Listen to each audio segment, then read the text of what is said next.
Hi everyone, Lawrence Hugo here from Credit Mediation Service. We've had an uptick of inquiries around credit card arrears. People are experiencing increased strain in maintaining their monthly repayments on their credit cards. And by the way, the usual caveats, this is not financial advice or legal advice. So recent numbers from the RBA and other surveys suggest that there is an increased number of arrears events and financial stress in Australian households. Depending on which survey that you look at, somewhere between 15% and 40% of households are experiencing financial stress. We've got a recent survey from the University of Melbourne who suggests that upwards of 1 million households have missed at least one repayment on their credit card since October last year. That's an extraordinary number of families that are experiencing financial hardship. And so what do you do with that? What do you do when you are experiencing financial hardship? First, you've got to assess, is this a temporary problem or is it a permanent problem? And the way you deal with it would depend on whether it's temporary or permanent. Two things you don't do when you are experiencing financial hardship. The first thing is you don't ignore it. If you ignore it, then you're going to be ahead of you. You will experience a world of pain.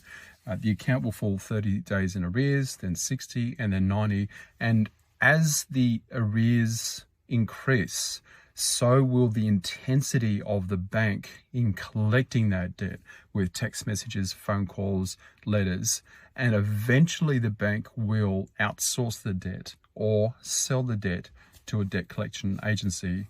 These are hardcore professionals whose job it is to extract money from people who don't want to pay. And so that's not a place where you really want to be. So it's a good idea not to ignore it. In addition, by ignoring the debt or the arrears event, you're going to pretty much gutter out your credit report. From 14 days in arrears on, the bank has a compliance obligation to list your credit report as an arrears event. Generally, they'll give a few days grace, and so they might do it from 16, 18, 21 days in arrears. And from 60 days in arrears, they have a right to default your credit report, which stays there for 5 years. But generally they don't do that until around about 6 months, but they do have a right at 60 days, 2 months in arrears. So ignoring is not a good idea. Also is not a good idea is using debt to pay debt. So if I'm in arrears, I'm 30 days in arrears, I go out and apply for a credit card. Potentially it's successful, and I'll use that credit card to pay my old credit card. And all I'm doing is round robbing. And I'm on this debt spiral that will just, in terms of medium to long term, it's not going to work. And I'm only just getting further and further into debt. So I'm selling out my future for a short-term fix in the present. So that's not a good idea either. So what do I do? The first thing I've got to do to work out whether this is a permanent or a temporary problem is do a budget. Take 12-month statements, bank account statements, credit card statements, and with a highlighter, work out what my discretionary spending is. Am I spending too much on restaurants and clothes and coffees? Like I have, say, 2 cups of coffees a day. I'll pick up a takeaway coffee in the morning on the way to work and a coffee on the way home from work. It's $5 a pop. That's $10 a day. 5 days a week. That's $50. That's $200 a month, right? So right there could be my credit card repayments on something as innocuous as coffees. But I might not subconsciously pick that up until I go through my bank statements and realize how much money I'm actually spending in the year on discretionary spending. So doing a budget is a really good idea and a great start. And for the majority of us would probably fix our problem if we tighten our belts a little bit. So the other factors that might come into the picture to fix my credit card problems is, am I earning enough money? Do I need to take temporarily a second job for this next 6 to 12 months, just to allow me to trade my way through this financial speed bump. Do I need to sell any assets? Do I have anything that I can sell that I can pay these credit cards out, ideally, so that that would immediately fix my problem? Or is it that I need to get a second job? Sorry, I mentioned a second job, another job earning more money to help me with my situation. So they're the more obvious things. But then you get to the point where, well, with some families, no matter what I do, I'm already done the budget. I'm already stretched at to the limit. I've maximized my income potential, and I am struggling financially. What do I do?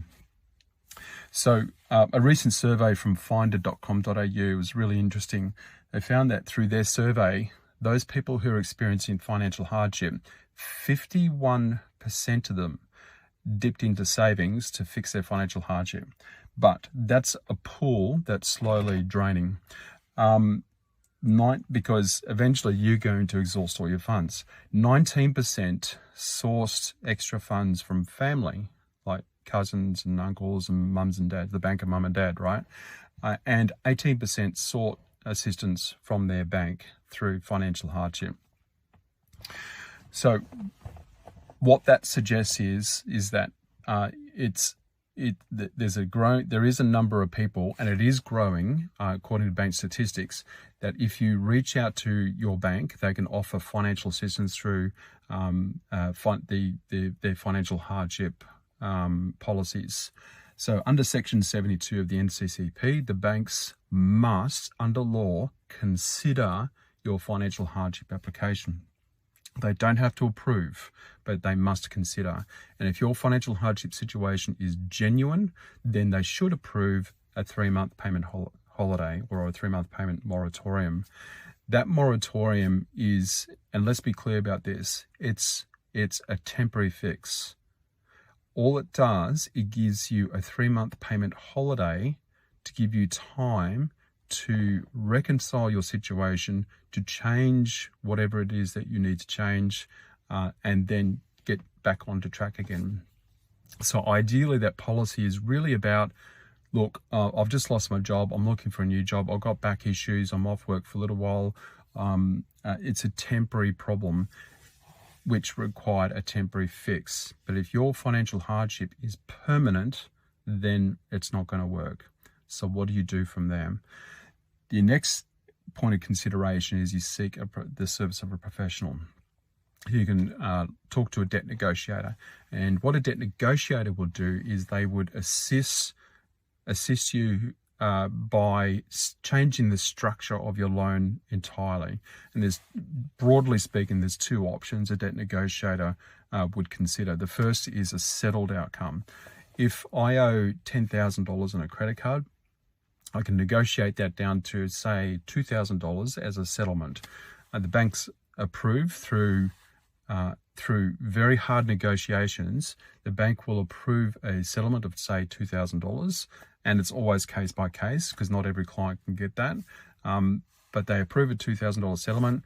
I raise $2,000, pay it, and it's done. I don't owe any more money, and it doesn't attract any kind of negative impact on my credit report. And on my score when I look at a settlement. Option number 2 is a interest-free payment arrangement. And so what the negotiator would do is they'll take that $10,000, they'll reduce it down to, say, $7,000, and then I pay that $7,000 off interest-free over the next 3, 4, 5, 6, 7, 10 years. And what that would do is it'll not only reduces my overall debt from 10 to 7, but it'll reduce my monthly commitment, interest-free, to that bank, usually by half or by 2/3, and whereby relieving me of the financial pressure that I'm feeling month by month. Those are 2 very good options that doesn't have negative impact on my credit report. And can be the fix that I'm looking for if I can't get the fix through proper budgeting and earning more money and selling my assets to trade me out of my financial hardship problems that I'm experiencing. So there it is. So if I'm experiencing financial hardship in the credit card debt, don't do nothing. Do something. Be proactive. Ideally, trade your way through. And if you can't, seek assistance or find a solution by trading your way through, by selling assets, earning more money and budgeting, talk to a professional.